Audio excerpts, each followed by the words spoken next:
পরিচালক পিপলু আর খান নির্মিত নতুন সিনেমা জয়া আর শারমিন। এতে মুখ্য চরিত্রে অভিনয় করছেন জনপ্রিয় অভিনেত্রী জয়া আহসান। এই ছবির গল্প আবর্তিত হয়েছে করোনা মহামারীর সময় লকডাউনে আটকে পড়া দুই নারীর জীবনকে কেন্দ্র করে। দীর্ঘ অপেক্ষার পর 16 মে সিনেমাটি প্রেক্ষাগৃহে মুক্তি পেয়েছে। সম্প্রতি এক সাক্ষাৎকারে জয়া জানান, করোনার সময়টা ছিল একেবারে ভিন্ন রকম অভিজ্ঞতা। আমরা সবাই যেন একটি স্থবিরতায় আটকে গিয়েছিলাম। শিল্পী হিসেবে কাজ না করতে পারার এক ধরনের অসহায়ত্ব বোধ হচ্ছিল। সবকিছু যাচাই বাছাই করে আমরা এই কাজটি করি। যদিও ছবিটি আজ মুক্তি পেতে 5 বছর লেগে গেছে, তবুও আমার খুব ভালো লাগছে। আমি বিশ্বাস করি যারা এ ধরনের সিনেমা দেখতে পছন্দ করেন তারা প্রেক্ষাগৃহে এসে ছবিটি দেখবেন। জয়ার ভাষায়, পিপলু ভাই একদিন বললেন, আমরা আবার কাজ শুরু করতে চাই, শিল্পীদের চর্চা ধরে রাখতে চাই। সেই চিন্তা থেকেই আমরা ছোট পরিসরে কাজটি শুরু করি। তবে ধীরে ধীরে সেটি আর সীমাবদ্ধ রইল না।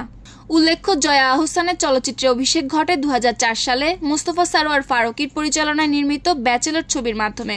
তার দীর্ঘ অভিনয় জীবনে তিনি অর্জন করেছেন 5টি জাতীয় চলচ্চিত্র পুরস্কার, 7টি মেরিল প্রথম আলো পুরস্কার এবং 3টি ফিল্মফেয়ার অ্যাওয়ার্ড সহ অসংখ্য সম্মাননা। নিউজ ডেস্ক, সুপ্তি রায়, ভোরের আকাশ।